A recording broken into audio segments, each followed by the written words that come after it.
नमस्कार। मेरा आज का वीडियो हिंदी कविता पर आधारित है। भ्रष्टाचार एक दीमक।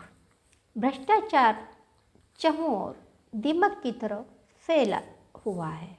इसे जड़ से खत्म करना ही होगा। मैं विनीता मोघे। मेरी आज की कविता पसंद आए तो लाइक शेयर ज़रूर कीजिएगा।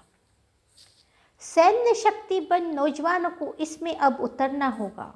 सैन्य शक्ति बन नौजवानों को अब इसमें उतरना होगा। भ्रष्टाचार की दीमक को जड़ से खत्म करना होगा। भ्रष्टाचार की दीमक को जड़ से खत्म करना होगा। इस मिशन को एक यज्ञ की भांति राजस्व यज्ञ बनाना होगा। सैन्य शक्ति बन नौजवानों को इसमें अब उतरना होगा। भ्रष्टाचार की दीमक को जड़ से खत्म करना होगा। इस मिशन को एक यज्ञ की भांति राजस्व यज्ञ बनाना होगा। सैन्य शक्ति बन नौजवानों को अब इसमें उतरना ही होगा। अब इसमें उतरना ही होगा। राष्ट्र को अपने बचाना होगा। 7 पीढ़ी का पावर अब खत्म करना ही होगा। माँ महालक्ष्मी को इस कैद से छुटकारा दिलाना ही होगा। माँ महालक्ष्मी को इस कैद से छुटकारा दिलाना ही होगा। एकता की भावना को अंतर्मन से जगाना होगा। एकता की भावना को अंतर्मन से जगाना होगा। राजस्व यज्ञ की भांति सैन्य शक्ति बन जाना ही होगा।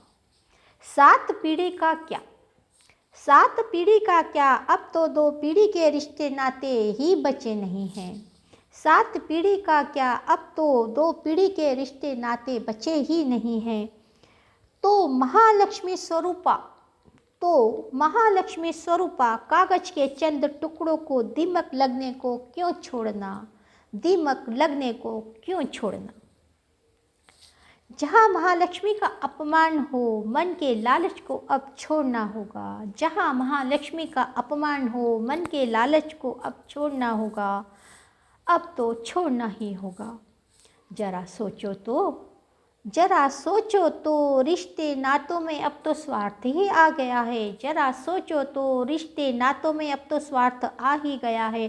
तो फिर क्यों माँ महालक्ष्मी का अपमान करना, तो फिर क्यों महालक्ष्मी का अपमान करना।